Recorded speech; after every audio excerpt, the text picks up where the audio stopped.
Well, a new report has revealed that a good number of U.S. drones are operating over Syrian territory.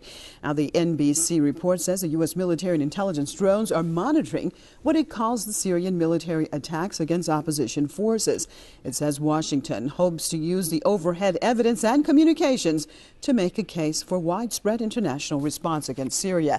Now, according to the report, the White House, the State Department, and the Pentagon have lately discussed possible humanitarian missions in Syria. Now, the report says that such missions would almost be impossible without U.S. military intervention.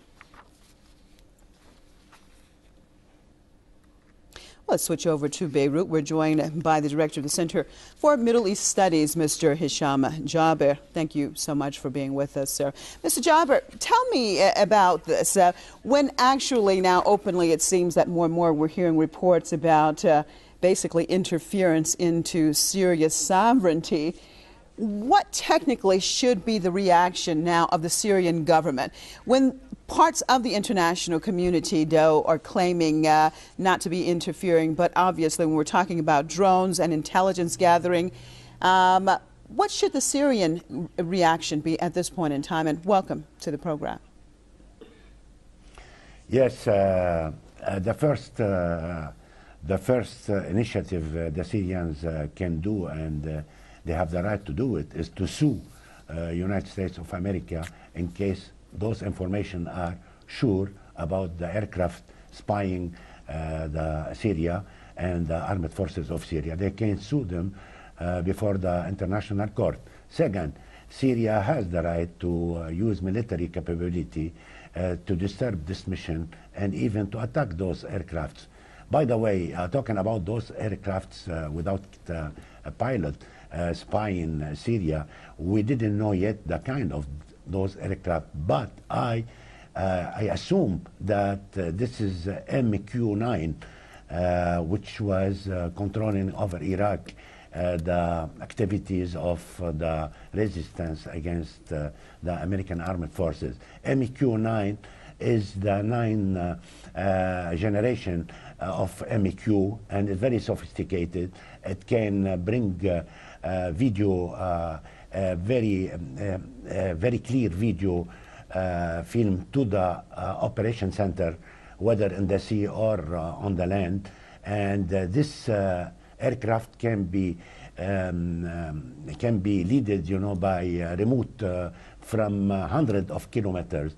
And not only can bring video, live video films, but it can also the coordinate and the map, you know, and they can determine the coordinate of every target on the Syrian land on the map.